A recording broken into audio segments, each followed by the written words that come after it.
Scorn opens as you see some kind of tormented creature in a very dire state. It flashes from one location to another and it finally gestures towards a structure in the distance before falling off a ledge. Your character awakens on a damp floor. You don't know where you are. You don't know where to go or what your goal is. There's no HUD. The only text or language of any measure is in the menus for your settings. The game is very obtuse, and I believe it's going to make this game very divisive. The early hours of the game had me shambling around, pressing on the few interfaces that appeared to be interactable without much idea what to do with them.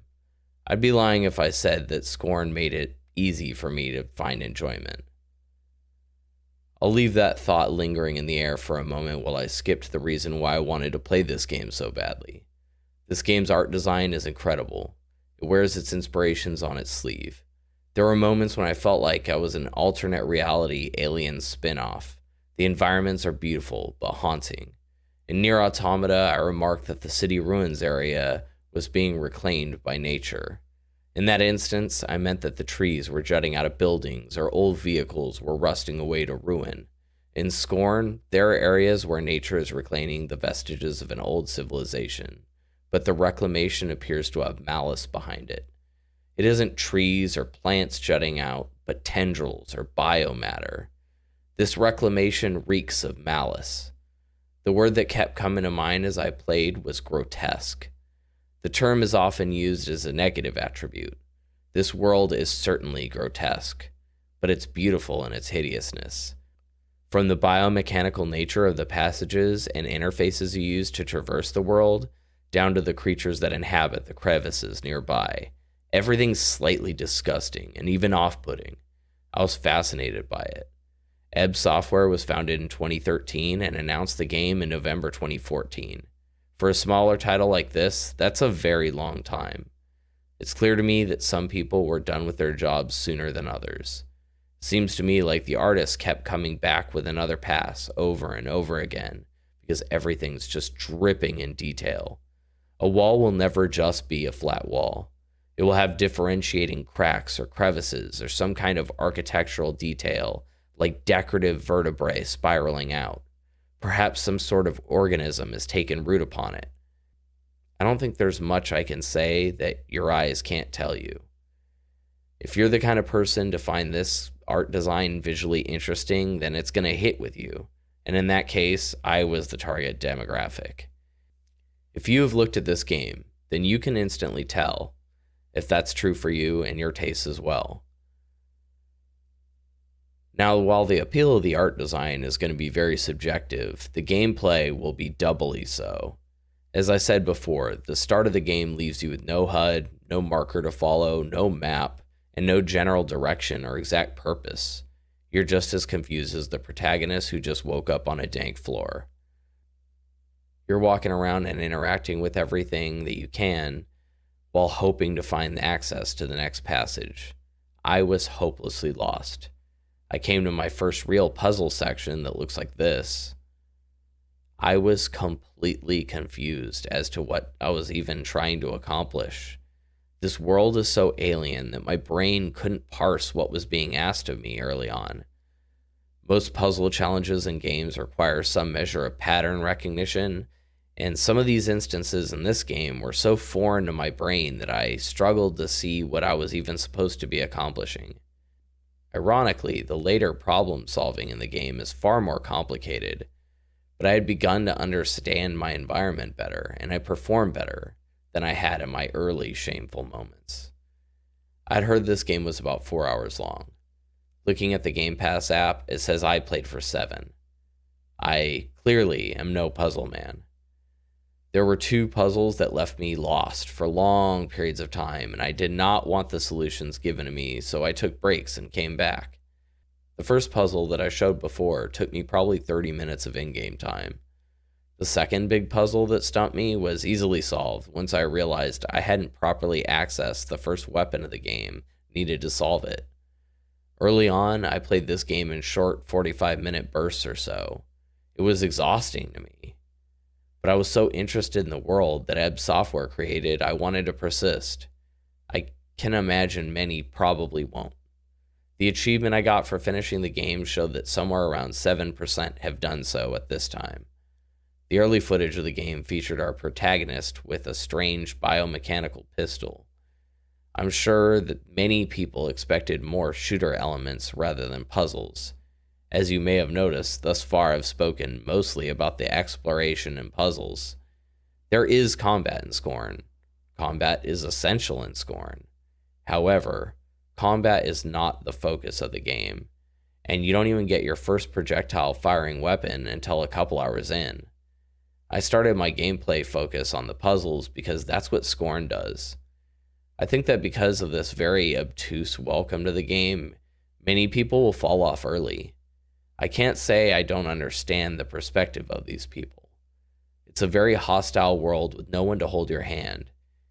If you just want to experience the world, then don't feel shame in following a walkthrough to get to the next area. There's no need to add discomfort in a world made to make you feel uncomfortable if that isn't your bag. Now I need to discuss combat, but I have no more ways to say that again, some people are actually going to dislike this. Your first weapon is one that I named the Dildozer. It fires some sort of piston out and quickly retracts. It can be used twice before you have to wait for a cooldown to refire it.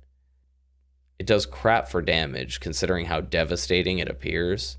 Early small enemies take 2 hits to take down, so if you miss with one, you'll be muttering under your breath while you run and hide and wait for it to recharge. The slightly larger creatures can take up to 5 hits with this thing, and that can be absolutely frustrating. Your next weapon unlocked is the pistol. This has more rounds and can take down the larger guys in 2 headshots, but again, the reload is agonizing. Your next weapon is essentially a shotgun. This is actually powerful, but you'll want to save its rounds for the biggest foes. I think that most of the critics seem to be most critical of this game due to the combat. It's certainly sluggish, but it's very clearly deliberately so. Aiming down sights shows the UI elements to tell you how many rounds you have. The animations for reloading or changing weapons are realistically slow as well. When I struggled most, it was when I was trying to play Siege instead of Scorn. You won't be a weapon swapping Doomslayer. Your shots will be most accurate while standing still, and they do the most damage when hitting a critical part of the body. I find it curious that the same people who unapologetically defend the tank controls of the old Resi games cannot see the forest for the trees on this one. They could see that the tank controls and forced camera angles added tension to the combat, as being nimble and precise against slow-moving zombies would not have instilled the same feelings in the player. It's clear that the combat was designed to be played patiently. Hit your shots, retreat, reload, regroup. This was designed to breed tension, and they succeeded. Another feature that's been criticized has been the autosaves. The game does have an autosave feature, but it's far less generous than modern games have us accustomed to. This is not something that I encountered to cause me troubles, but it's clearly bothering other people, as several reviews I saw noted this. I played through Alien Isolation, so nothing this game threw at me seemed too distressing in terms of loss of progress. I also played this game very slowly and methodically, so I didn't die very many times. If you play it recklessly, it can kill you quickly, and you will not respawn in the next room like you would in an Uncharted game. Ammo's in short supply, and if you're missing your shots, you can be in for a world of hurt. Many of these areas are claustrophobic, so if you have a creature blocking your path with no ammo to kill it, you're gonna have a bad time. Overall, I did not have any distaste for the combat.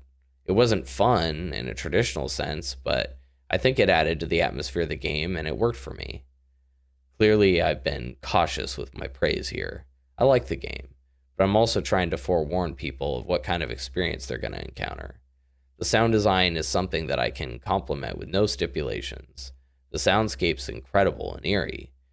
You can hear pulsating living organisms that have encroached upon the space, crunching bones and squishing viscera.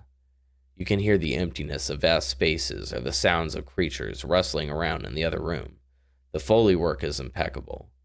When the game graces you with a backing track, it's always otherworldly and ominous. One of the backing tracks sounded like church bells coming through a rift in space-time, that modified its tones. There are some moments that use a more traditional movie score to add a feeling of discovery or other feelings one might have. Even these scores are subdued and ominous, and I'm going to give you a little taste of a later track but I'm going to overlay it with unrelated footage as not to divulge too much.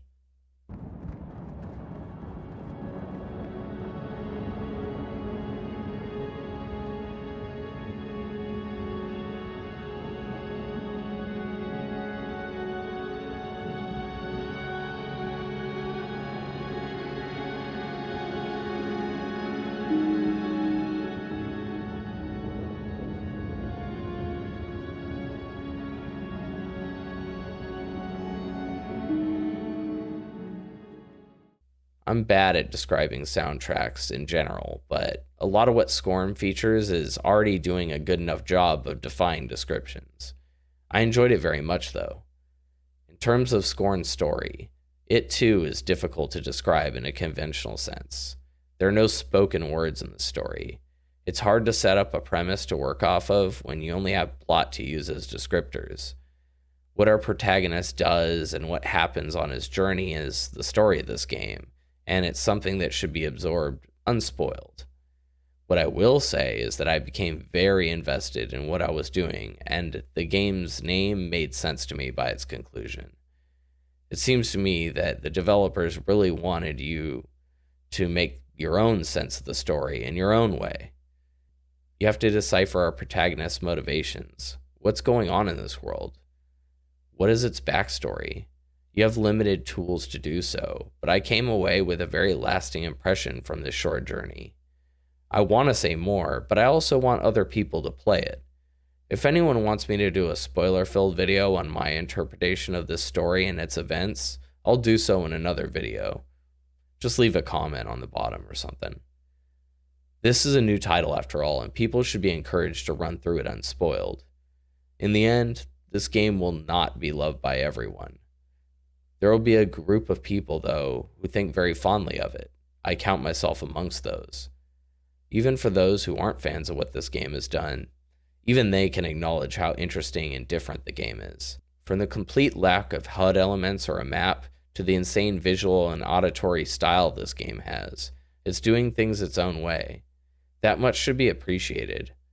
Plus, how many games give you the option to ride a tram on vertebrae train tracks? I appreciate all the subs and likes from my longer form videos. I do plan on doing another one of those soon. I have some footage from other games in the can, but I don't really know what to do with them. I've been working on getting Beyond Good and Evil to record properly. It's a game from 2003, so it's got some quirks to work through. I've never played it, and it's kind of, well loved. So I figured that one should be interesting to try. Thanks for stopping by, and I hope to see you soon.